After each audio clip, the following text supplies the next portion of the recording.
Hi there, I'm Maria Delzot from Inspired Eating. I'm a registered dietitian that specializes in intuitive eating, and I have a health at every size approach. A lot of people don't know what to expect during a consult with me, so I wanted to share with you a conversation that I had with Amber. Amber was very gracious to give me permission to share her story. I think many of you who have struggled with your relationship with food will be able to relate and come away inspired to start trusting your own body again. So I took a lot of time looking through your information form, and um, a lot of the times when people first fill it out, they are like, "Man, that's a pretty raw assessment form for not having met each other," because Uh-huh. it really is. It's not what you typically see when you're filling out forms for a healthcare practitioner, because you're usually filling in your height and your Mhm. weight and maybe some things that you've tried before, but really forcing you to reflect on what is important to you and what your intentions are, and most importantly what your values are. I think is so important to start there, because I find that so often there's a disconnect because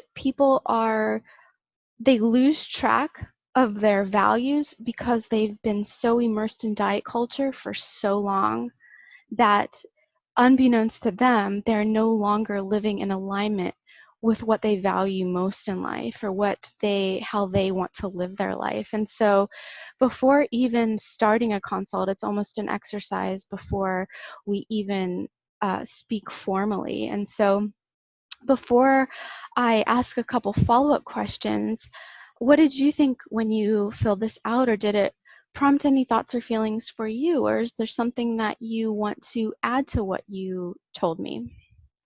Absolutely. So when I first saw the form, I read the first comment question you asked and I went, okay, that looks standard. And then I continued to scroll through and I became not overwhelmed, but overwhelmed in a good way, like, Mm, oh, she's mm-hmm, asking some serious questions here. And I mm-hmm. actually had to take a break from it because it was Oh, asking questions that, like you said, you usually don't answer, like what's your weight, what's your height, what are your goals. This was more in tune, like you trying to get into my brain, and so I had to kind of put it away for a couple days and just reflect on mm, those answers for myself because I didn't even know the answers kind of right. going into some of the questions, like what are your Yes. core values. I'm like, I don't know off the top of my head what my core Mm, values are. And I knew family was always first, and that was one of my core sure. values. But Right. everything after that, I was like, well, I don't know. And Right. it was never a reflection about your questions being focused around what's your weight desire or anything like that, which was so relieving. I got to say, that Mm, was a mm-hmm, refreshing, mm-hmm. and um, this form made me feel vulnerable and raw. And I think there are some points that I was kind of like, I really don't know how to answer this question truthfully Mhm. at this time, Mm, but we're going to grow mhm. together and we're going to Absolutely. figure this out together so that Absolutely. we can be healthier. And I, I have to laugh because I was like, John, look at this form she's having me fill out to my husband. And he's like, this is a great form. She's just trying to get into your head and, answer different questions in different ways. I'm like, oh, I can totally fill this out now.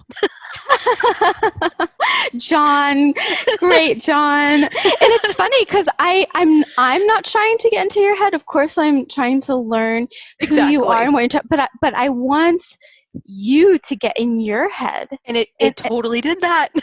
well, great. Mission accomplished. Mission accomplished. And there's a lot of the things that we talk about, it it does feel uncomfortable. It does feel Mm, uneasy, and and I often liken it to running an ultra or just mm, running in general, where we have to get comfortable being uncomfortable sometimes, because so absolutely. often we want to avoid that feeling of being uncomfortable. And I think people do that oftentimes by seeing a dietitian or somebody for help with food, and it's like, just tell me what to do, Yes. just tell me what to do and I'll do it.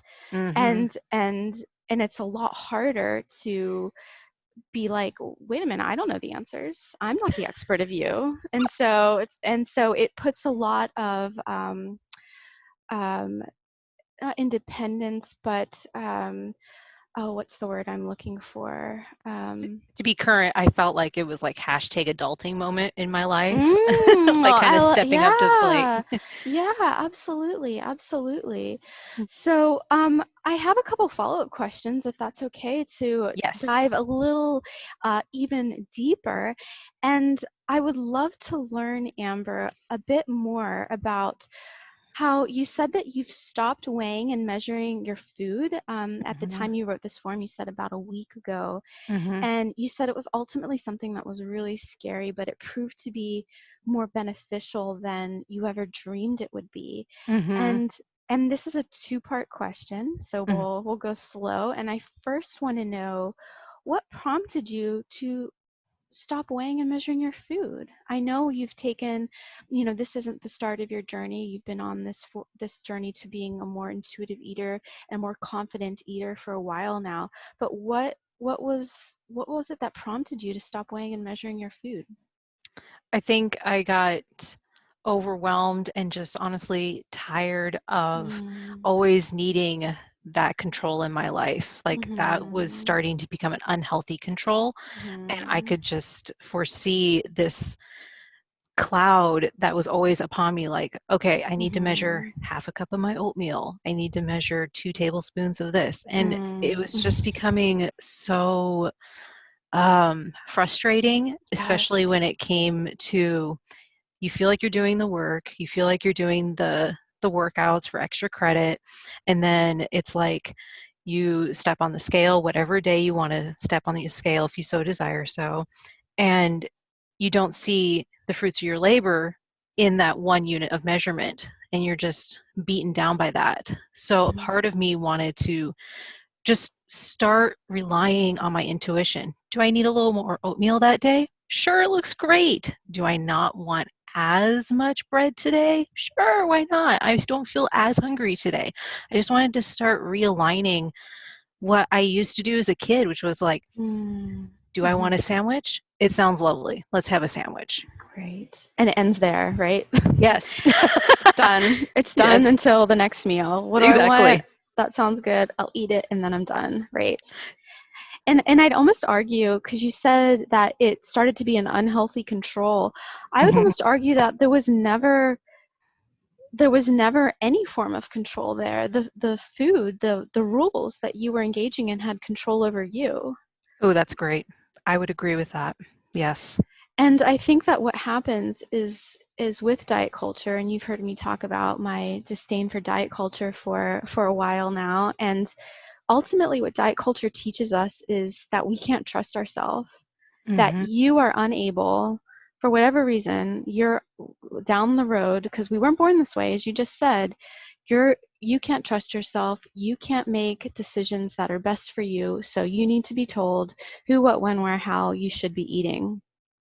and if Exactly. and if we've engaged in that and so long, and you've said that some diets that you've tried in the past have been Weight Watchers, Beachbody, tracking apps, and Whole30, all of these diets are rules, and these Yeah. are arbitrary rules at that, to make you feel like there is some semblance of control, but these rules are controlling you. And as you could attest to, that's exhausting. It's Hmm. exhausting following the rules. It's exhausting to measure. I mean, think of a moment, Amber, of all the time that you've spent measuring and weighing, like adding all that up. And what if you had that time spent for something that added joy to your life and added to your life rather than taking away? It's pretty mind-blowing. It really is. It almost makes me um,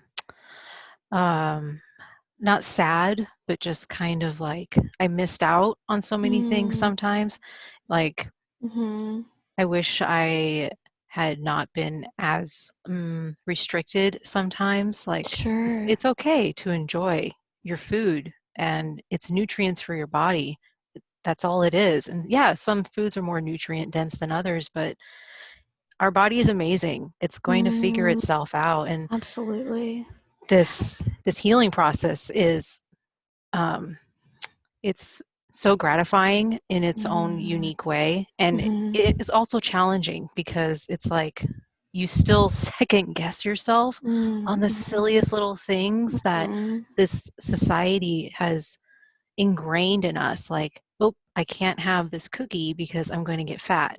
And that's exactly what I think sometimes. I'm like, no, Amber, stop it. Don't think like that. Like, if you really want a cookie, enjoy a little bit of a cookie. It's okay. Mm-hmm. Your body will figure it out. Mm-hmm. Mm-hmm. And one of my favorite dietitians, who is a mentor of mine, I looked up to immensely. Her name is Christy Harrison. She refers to diet culture as the life thief. And I Mm, think that describes perfectly what you were explaining, how you felt robbed of experiences because so much time is taken away from you. that is so great. The life thief. Yes.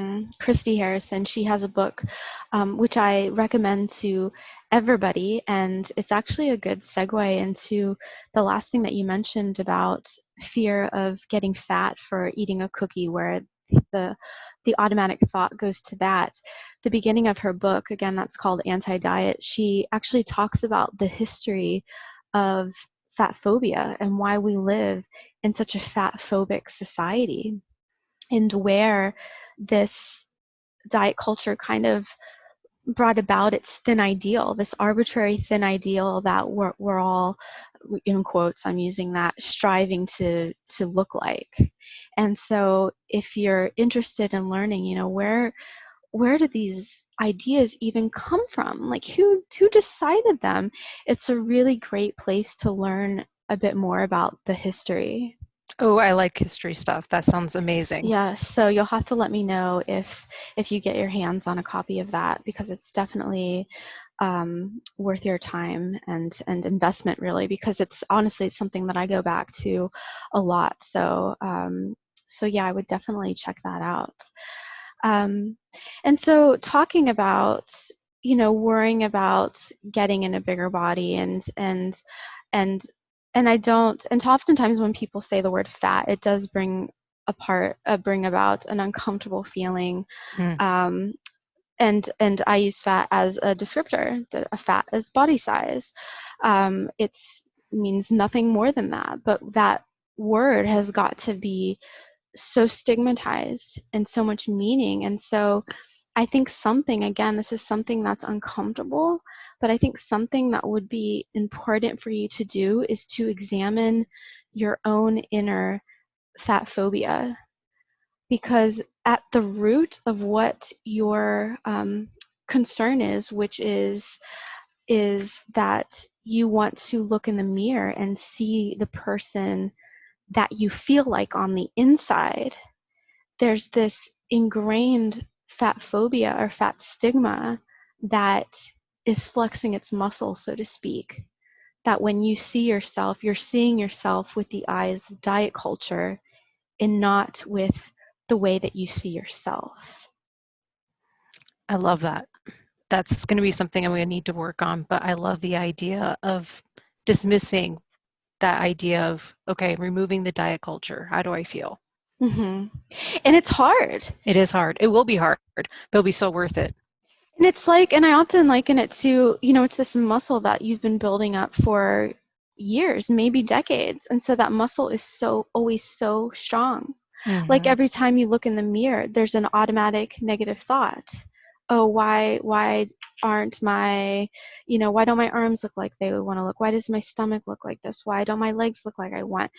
That that muscle has been built up for years. Mm. And so instead of taking that for truth or believing it, I'm just being like, well, why? Why aren't my body parts strong? Like, why? So what that they look like this? That doesn't mean that I'm not fit. That doesn't mean that I'm not healthy. And and you've acknowledged it in your intake form that society has made us think that we are supposed to look a certain way or be a certain way, but really challenging that. And it's uncomfortable and it's hard, and it's thinking, if I have this thought about myself, how do I view people who are in bigger bodies than myself, who are in big Mm-hmm. bodies? How am I treating them? How do I am stigmatizing them? And if you are speaking about this to yourself or even about yourself to others, and if that other person has a bigger body than you, it's making them feel bad about themselves and so on and so forth. And so any comment that you say outwardly or inwardly, it has a ripple effect. You stole the words right from my mouth. Ripple effect. Yes. Mm-hmm. And so even just having that awareness of, wait a minute, what am I really saying? I thought I was just, being mean to myself. But right, I'm not hurting anybody. I'm just, being mean to myself. Which is not good. It's No, not but recommended. the defensive part of me was like, oh my gosh, I don't say that to other people, just me. Right, exactly. But you are saying it in an indirect way. Because True. if you feel that way about yourself and you look at somebody else, there's almost this feeling of, like when people are on diets, oftentimes the mentality is because they are doing something that is deemed difficult, there's almost like an air of superiority. And I'm not reflecting that on you or saying that you experience that, but people like to talk about, oh, I'm not eating this today, or I'm not eating that today, and look how strong I am, look how my willpower is, and it all feeds together into this, how can I be it starts out with a very innocent, oh, I want to look and feel better, but it grows to something much deeper and much more hurtful that has such a deeper impact on not only you but those around you. Yes, it does. And I can see how you would um, phrase it that way, because um, it's like when one person says something, it's like the telephone game, then that person is going to have that seed implanted, and then maybe they will think about doing something like that. Maybe not right away, maybe not tomorrow, but it's just already planted. And yeah, there's times where I'm like, what if I did this? And I'm like, Amber, hello, that's not even healthy. Like, why would you do that? Duh. So Mm-hmm. it's just incredible how word of mouth of even just, oh, I'm not going to eat this today. And you tell your friend, and it's just like, stop talking Mm-hmm. like that. Mm-hmm. And the last thing I want to do is do any harm to anybody and do any harm, Mm-hmm. especially to myself. And that's, I think, why it's so important to watch what we say. Mm-hmm. Absolutely. Absolutely. And we're going to get back to that kind of, we're going to revisit this.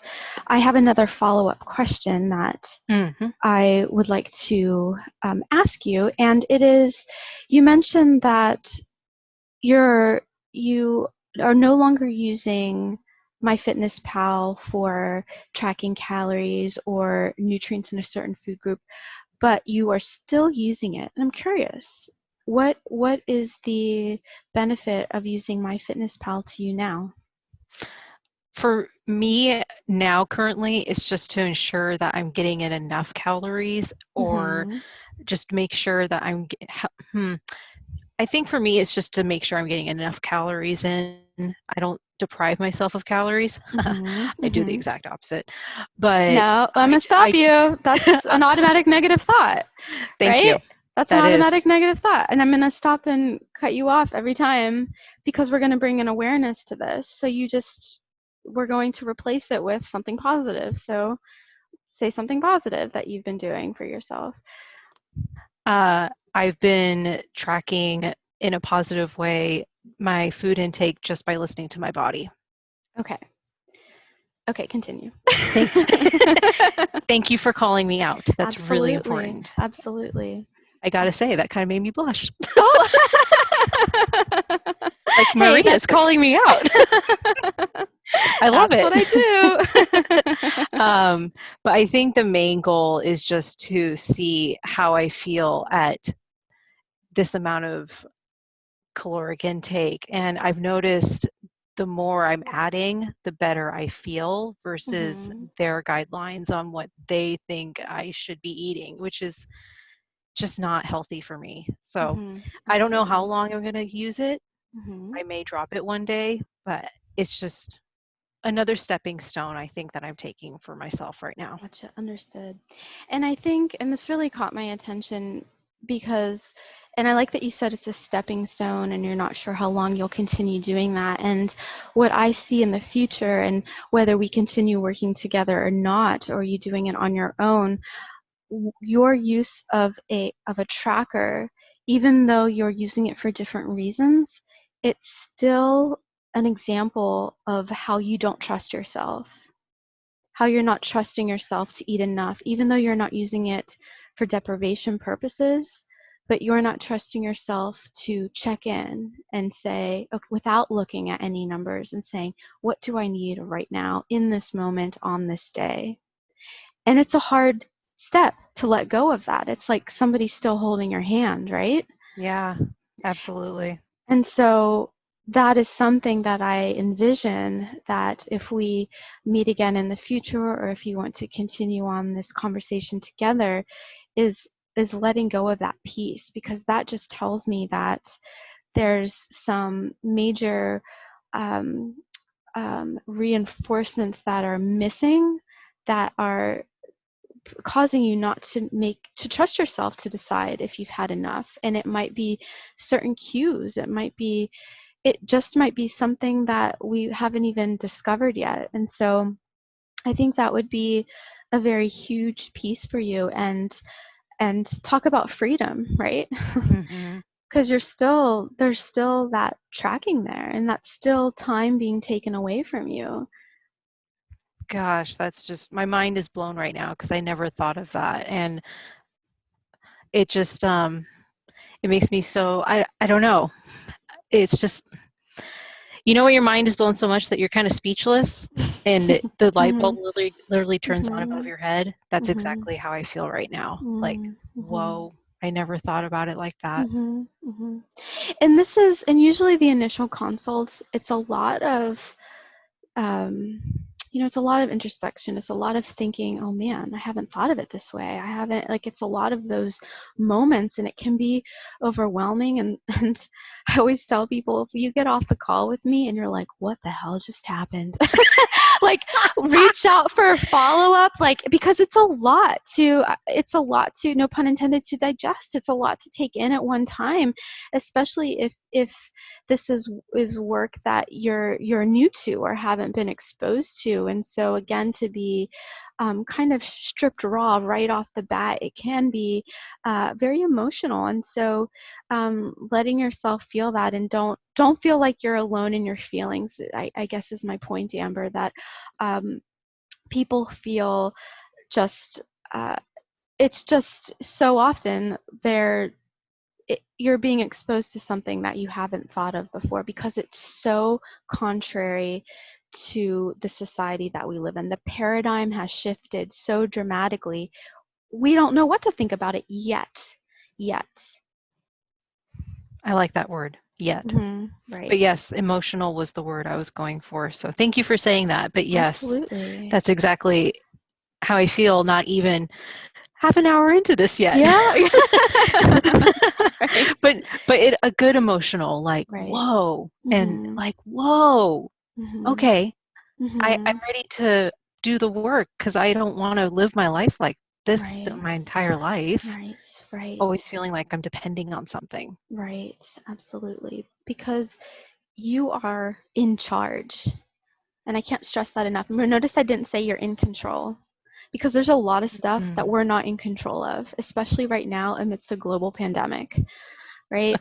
We Yes. are we are in control of very, very little. And I find that often people are right now, they're turning to food because it comes off as something that there's the perception of control there. But again, it turns out that it often flips, and food turns to have control over us. But we are in charge with how we react. And again, this may sound overwhelming, and it's like, oh my goodness, where do I start? Or in it, and we take it step by step. And this doesn't have to be something that you have to get right tomorrow. This is not something that you check off your to-do list as a goal. This is a value of yours, Amber. This is, you said rest days are a form of self-care.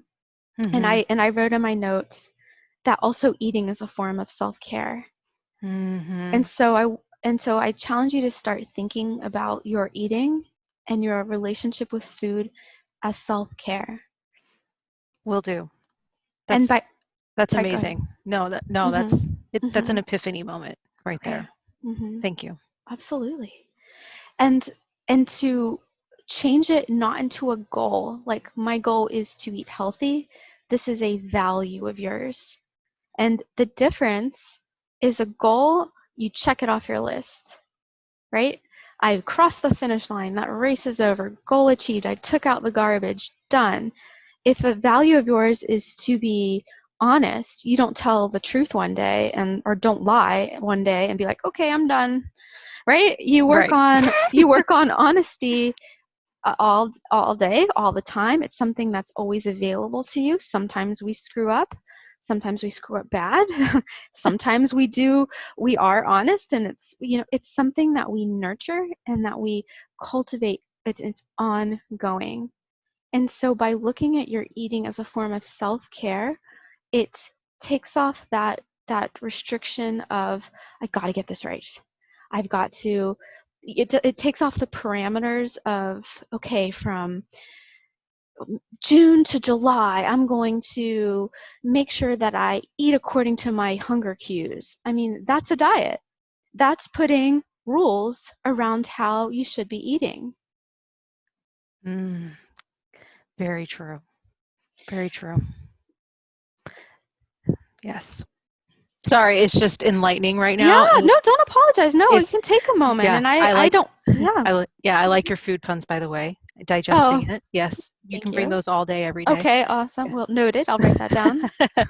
But no, even just those little tiny tweaks of thinking Mhm. that eating is a form of self-care, not restricting yourself on even just saying, I'm going to listen to my hunger cues. I mean, I would never have thought of that as Mhm. a form of diet culture, telling me Mhm. when and when not to eat. Right.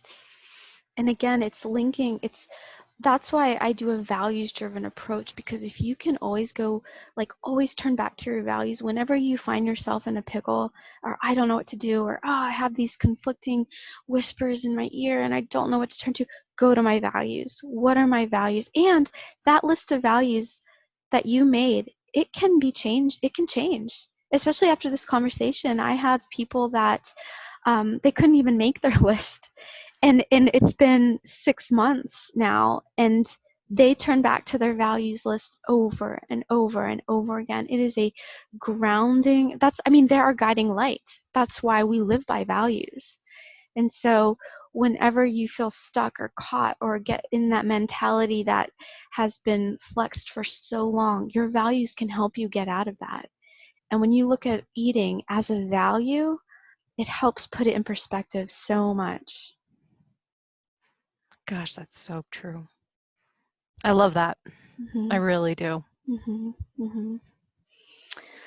Any thoughts before we move on to shift a direction a little bit? Any other reflections or anything you want to add to that, Amber?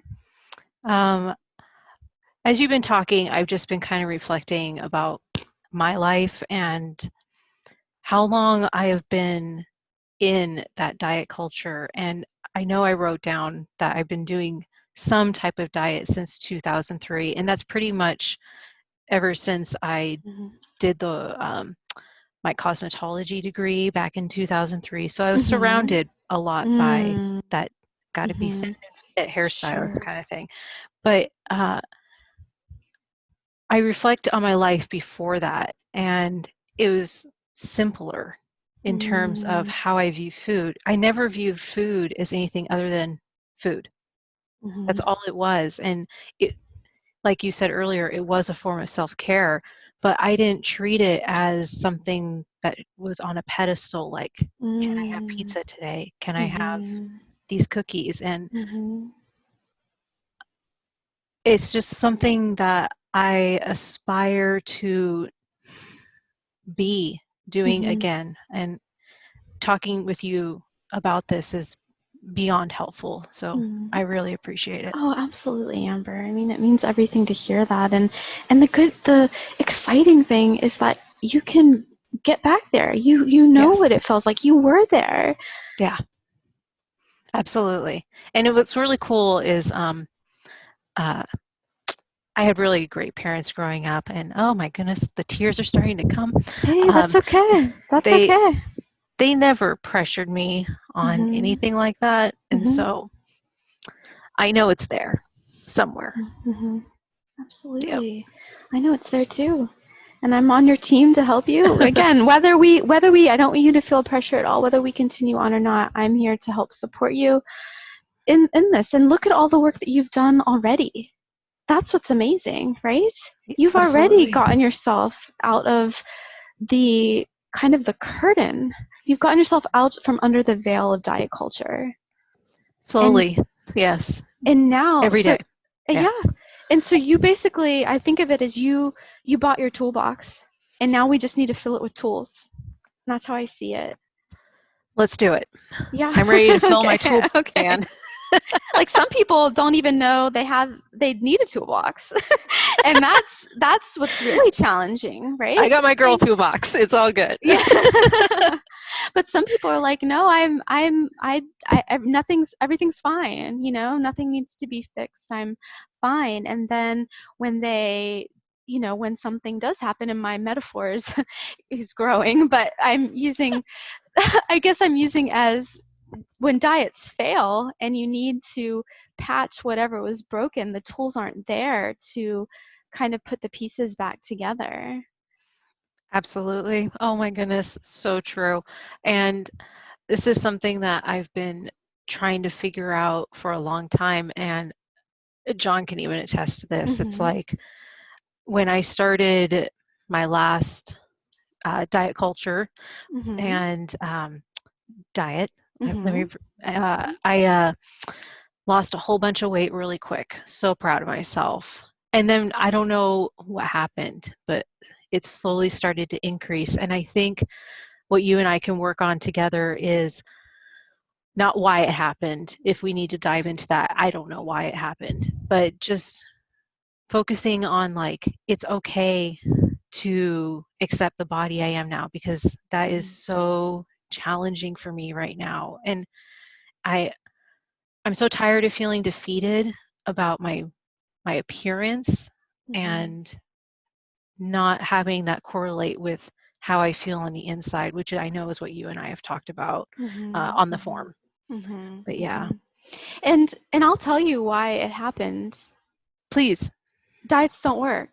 Oh, well, that's a simple answer. Mhm. Notice Yeah. I said when the diet fails. Yes. It's not if, it's when. I mean, yes, there's a very small research says it's 5% of people that diets work out for them. But for the Mm, majority of people, they not only gain back the weight that they lost, but even more so. And it perpetuates a negative relationship with food.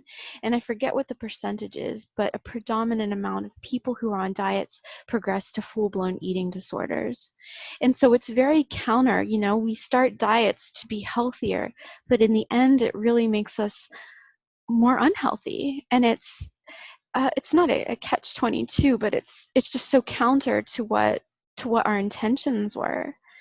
And and I'm going to pick on you a little bit, Amber, that's okay. because in I your can take it. form, and I know you can, that's why I'm going to say it.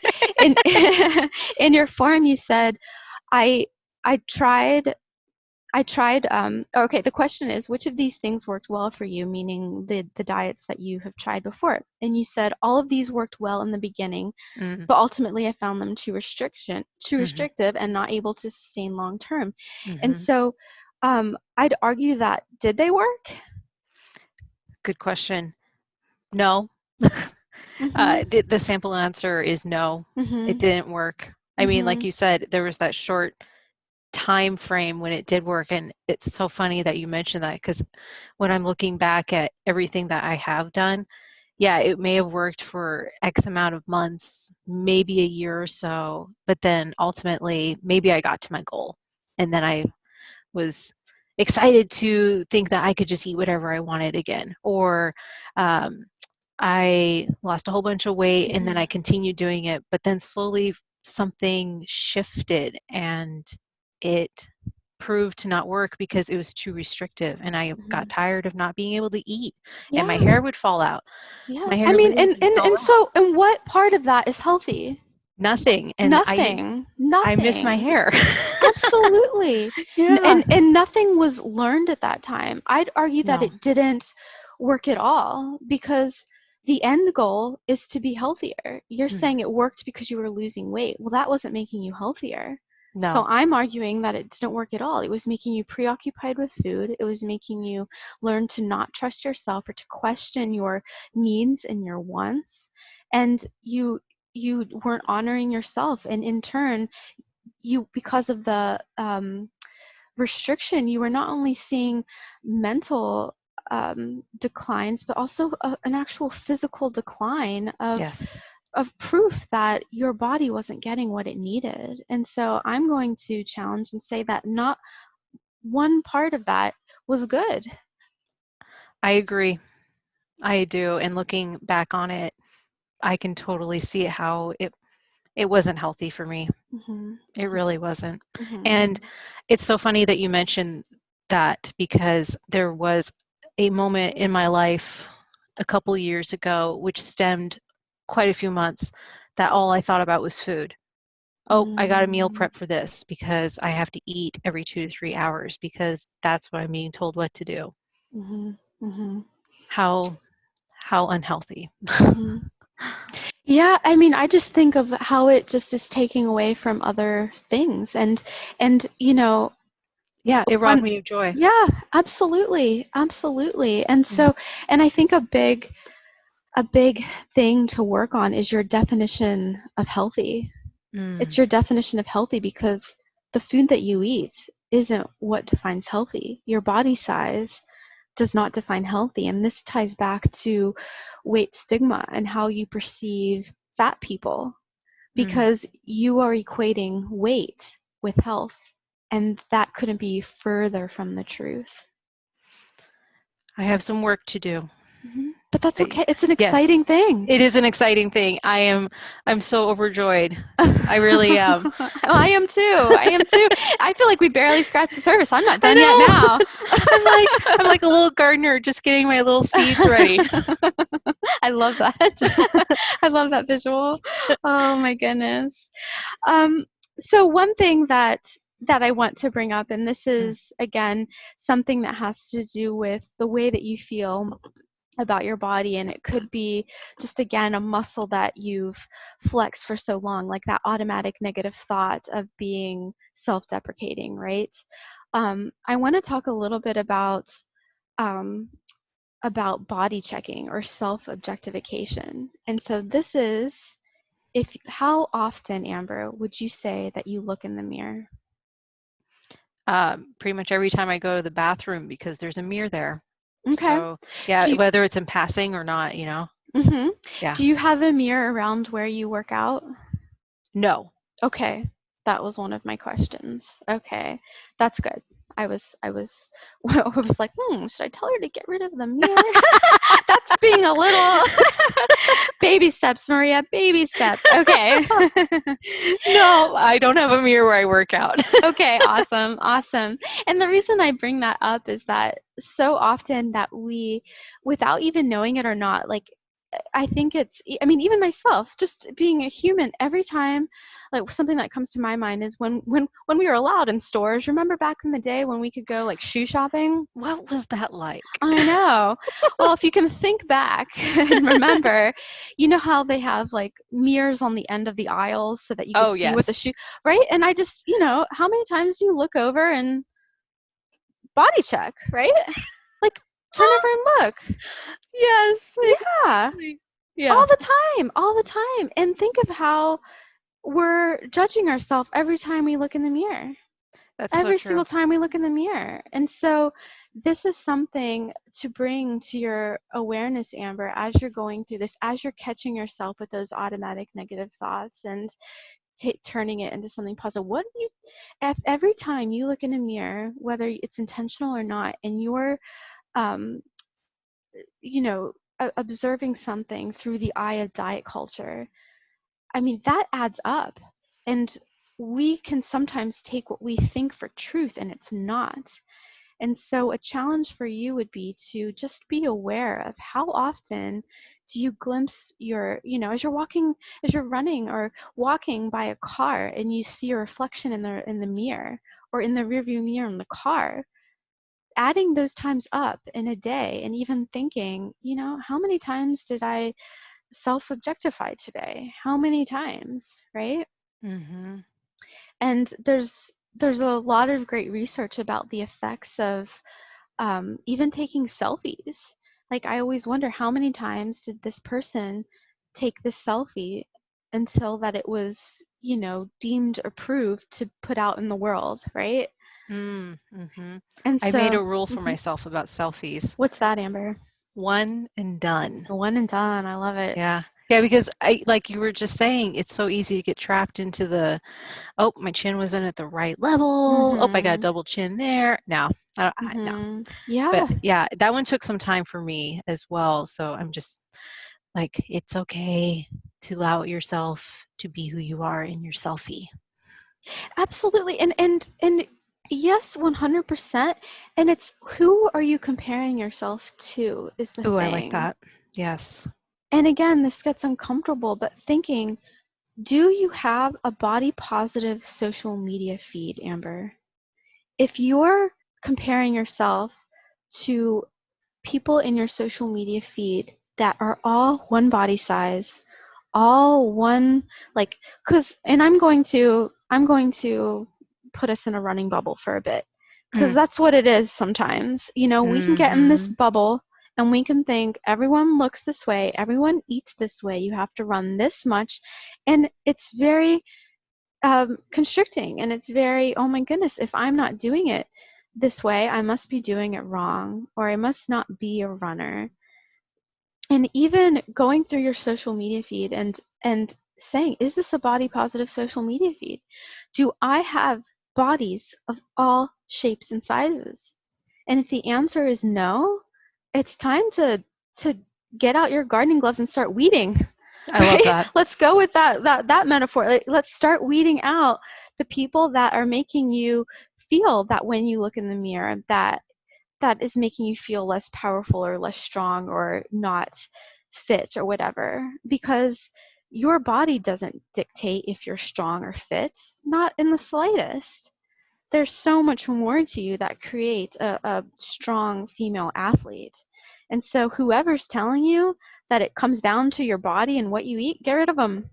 Like, get rid of them, or mute them if you want to keep supporting them, or if they're a friend of yours and you don't want to hurt anybody's feelings, mute their posts. I can't tell you how many times I do this, Amber. I monitor my mental health, and if I'm feeling particularly low about myself, because hey, we're all human, right? Mm. I say, okay, I can't take this person right now. I can't take this person. And if I might disclose, to be honest, there's somebody out there right now who is a in a small body, who is a runner, who is a well-known runner, and they are refraining from eating sugar. And their diet was very restrictive to begin with, and so they are putting out their I'm not eating sugar, I'm not eating blah blah blah, like the very restrictive list. And it was very, very upsetting to me. I couldn't see it anymore because I kept wanting to fight back, and I knew that wasn't going to get me anywhere, and it was just affecting my mental health, so I muted it. And maybe I'll bring it back, but right now I'm not ready to. But it just makes me sad that these messages are being put out there. um, they aren't a better person because of it. There's no air of superiority because you're doing something that's hard. I'd argue to say that, you're an idiot for cutting that out. I don't want to do that. My life would be miserable. I'd be I know. Yes. I'd be I like my so sugar. unhappy. Yeah, Yes. I'd be so unhappy. If you told me that I had to cut out all sugar to be healthy, I'd be like, fuck you. I'm not doing that. you I mean, know? yeah. What about fruit? I never understood that part. Are we counting fruit as sugar? Yes. I don't know. No, fruit is fruit. No, and that's a whole different conversation, Oh, I Amber. know. We can't Yes. we can't get started on that today. Nope. That's another day. That's No, another day. that's Well, yes. I'm going off on my tangent. Let me reel it in a bit. But creating that social media feed and saying, wait a minute, there's so many awesome body positive or just body neutral, and that's where I would want you to get, Amber, not necessarily body positive, because here's the thing, you do not have to love your body to respect it, right? We don't have to be cheering and being like, my body's amazing, I have the best body ever, but it can be neutral. I have a body that is taking me through this world. I have a body that is able, that is strong, that is healthy, and I want to take care of this body.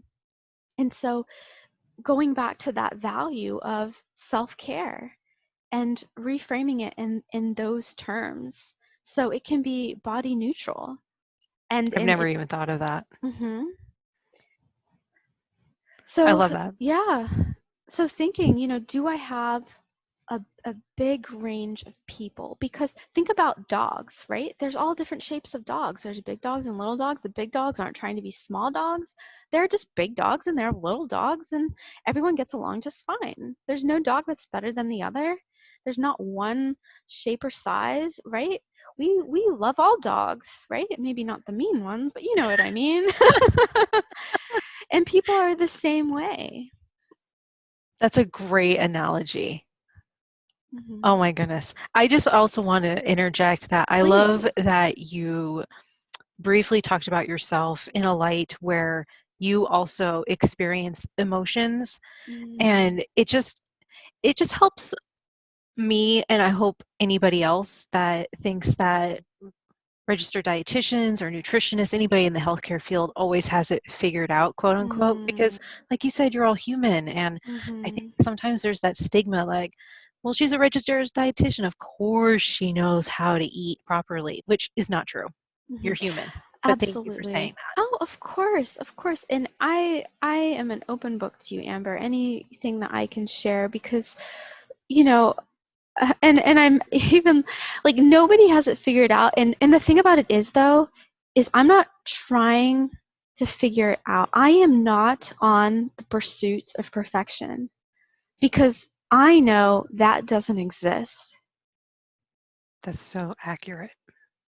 And Yes. oftentimes we're striving, in order to be healthy, I have to eat perfectly. I had one client the other day said, food is make or break. I got to do this. I mean, those stakes are so high. And in the world that we live in, when there is so much uncertainty and so much that's out of our control, if you deem perfection the only way to be healthy, you are never going to get there. And I know that's a stark realization, and that can be it can sound very just negative Nancy, but the sooner you can let go of that idea of perfection, my hope is that it can bring you so much peace.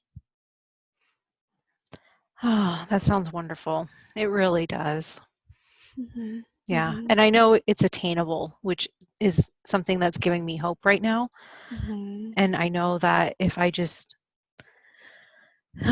calm down about Yeah. what I perceive about myself, Mm-hmm. because that's not doing me, it's only doing me harm. Mm-hmm. It really is. Mm-hmm. And it's so funny because I will totally be like, John, do I look blah, blah, blah? And he's like, you're Mm-hmm. beautiful. And I'm like, that's what you say all the time. Mm-hmm. But he's Yeah. right. I mean, he Mm-hmm. never looks at me at any weight. It's That's how Mm-hmm. I should look at myself. Absolutely. I mean, Yeah. Amber, you should get mad at diet culture, at the life thief, for stealing that time away from you. When you question yourself, when you look in the mirror, or you need that feedback, like, tonight you should be like, John, how do I look? And then you should be like, wait a minute, I know how I look. I look amazing. I love that. Yes. He'll be like, what? Whoa. Oh my goodness. Did I just throw you off your rocker? Oh my goodness. Yeah. Oh So true. gosh. Well, as we start to wrap up here, are there any, I know we've covered a lot, and as I said, if we get off here and you're just like, oh my gosh, I just reflected on this, or I had this idea, or I would like a little more clarification, um, please reach out. As I said there, with these initial calls, I never want you to feel any pressure to continue on. But please know that I have options available to you, and that I'm always here to work with you through these steps. Because like I said, it's really exciting from learning to, like, what are the first steps to trusting myself, right? What do I need to do to get rid of this piece that is still hanging on so tightly in the using the tracker? And how do I honor my hunger in a way that's also satisfying without these rules? Because one thing that I ask people to do that has been a very what I found to be a very insightful for the person is to actually make a list of rules. What are the rules that you follow, and really challenging them, and that's something that we get to after working for quite a little while. We don't dive right into that because that's challenging, right? We need to develop an understanding of our thoughts. And right now, I feel like where you need to focus your time is really understanding who has taught you to think this way about yourself. Like, who told you that the way your body looks is not in alignment with how you feel? Like, why is that truth to you? Questioning that, getting mad about it. Who's feeding you this information, and challenging it? I love that. I love that little assignment for myself. Mm-hmm. And I am going to question myself about that and Yes. digest it and see where it takes me. And the body checking, it might be more Yes. than you think. It might be in, like, the microwave. It just Mm, things you might not think of. It could be the reflection on the computer screen, and now mhm. that we've talked about it, and I spent some time explaining it, that is a big reason I don't like to do video consults with my clients. I don't want them to have to be Okay. staring at themselves the whole time. I mean, I was joking about the spinach in your teeth, but I don't want, I don't want them to be like, oh man, because you're not in the moment. You're thinking, Right. oh, why'd I wear that? Or what, And so it's a distraction. And so how many times a day, um, basically it's disrupting your flow state. How many times a day Mhm. have you been focused on something, or just really into an idea or thought, and then you're walking along and you see your reflection, and that flow state is interrupted because Mhm. you saw a reflection of yourself and didn't like what you see, or it was interrupted with an automatic negative thought? So I guess my one question before we Please. close up is Mm-hmm. when you hear yourself, oh, let me rephrase that. When you see yourself Mm-hmm. in the mirror and you hear yourself saying something negative, would you just try to flip the switch quickly and say something positive about yourself? I would first ask why. Why am I thinking that? Why Okay. do I have that thought? Is it Okay. true? Basically, challenging with logic. Challenging Is with this logic. true? Is this true? Like, what I'm thinking about myself? Well, if I don't like the way my stomach looks, does that make me weak? Well, no, I just did this kick-ass workout this morning. So no, that's not true. Actually, I'm really strong. My, you know, stomach holds me up. I have a strong core because I can walk upright. I am an able-bodied woman, right? I love that. And that's what I'm going to do. So Mm-hmm. I'm going to challenge myself every time that I see my whatever I Awesome. don't enjoy. Yeah, Yeah. awesome, Amber. And so for every session, consecutive session, what I hope to leave you with is a challenge. And I don't, you can call it homework or whatever. I don't know what sits better for people. Often people don't want to be told what to do, and so I always want to say I challenge you to do something, because it's working on we have it's not a passive progression, right? It's active. We have to be aware of these things. We have to, it's just like working out, and some days are hard, some days are easier, some days we feel great, some days we feel like a piece of shit, and that's all part of it, right? That's all part Yes. of it. That is all Yes. part of it. Absolutely. um, One thing I do recommend that is I find to be very helpful, again, not a requirement, but something, a useful tool for your toolbox, is to get a journal or some type of, either on paper or on the computer, some way to collect your thoughts. Because it will blow your mind, your thoughts now versus 3, 6 a year down the road. The thoughts that you're thinking now, compared to the progress that you're going to make in your thinking, in your feelings, in your reactions, it's really neat to see. So I've never been a journaler. So Okay. what do you recommend starting with? I would start, if you're not like good pen and paper, just not good with words, or you just don't like doing that kind of thing, I would say, for example, if you're working on your self-talk, Mm. if you have a moment and it's just like on your desk or somewhere easy, just scribble it down. Write down, this is what I thought. You don't have to number it, you don't have to put a date on it. Just, this is what I thought, this was my calendar. And it will be really interesting to see how many times a day did I write this down. And if it gets to be a chore or something that is a pain in the ass, don't do it. Don't do it, because Gotcha. then it's not useful to you. But what I'm curious to find is that once you start, if you'll see the benefits of doing it. Gotcha. I see where you're going. Okay. But Ooh, we'll okay. see. But Yeah. there's no pressure there. There's no Right. pressure. If it works, great. If it doesn't, no problem. I like that idea. But I like the idea of doing something where it catches you. Yeah. Very good. And you can, like I said, you can go back and be like, oh my gosh, I thought that about myself. That's what I'm looking forward to. Yeah, I was so mean. All right. I don't know. Mean girls. Amber, are there any other questions that you have for me today? Not today, because we covered so much, and I thank you so much from the bottom of my heart, just Amber, getting you're me so started. welcome. You're so welcome. I mean, I didn't know what to expect, but I also did not expect to feel so emotional just halfway through. And Sure. I know that we dove into a lot right away, which I thoroughly enjoyed. So thank you, thank you, thank you. I look forward to continue working with you and healing it inside of me so that I can feel appreciative about who I am. Awesome. And thank you for trusting me, because it's not easy to talk about this stuff. And so the honor is all mine. It really is. Oh, It really is. So thank you. absolutely. I'm going to put the video back on so I can say bye to you to your face. Oh, okay. You can even see my cat. How about that? Oh, okay. Can I start it? Oh, there I am. Oh, see, look at my hair from flipping it around.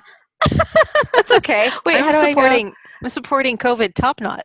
Oh, nice. I was like this. That's awesome. Okay, so this is Pliskin. Say hi, Mr. Pliskin. Oh, hello. Aww. He's one of 3. Oh, that's fun. We don't have kids either, so yeah. Well, I feel very thankful that I don't have kids during this time. I can't imagine. Can you imagine trying to teach Common Core math? Oh my goodness, no. But my sister homeschools. Bless her heart. I know. She has 5 kids and she homeschools. I know. Good for her. I know. Seriously. I'm going to pause the recording. I know. Yeah. I couldn't do it. That was an initial consult with a first-time client. What did you think? Was it what you expected? A huge thank you to Amber for being so open and vulnerable and inspiring. If you're interested in speaking with me about your own relationship with food, you can schedule a free discovery call by going to my website, mariadelzotrd.com. Thank you for listening, and if I can be a support to you, please don't hesitate to reach out.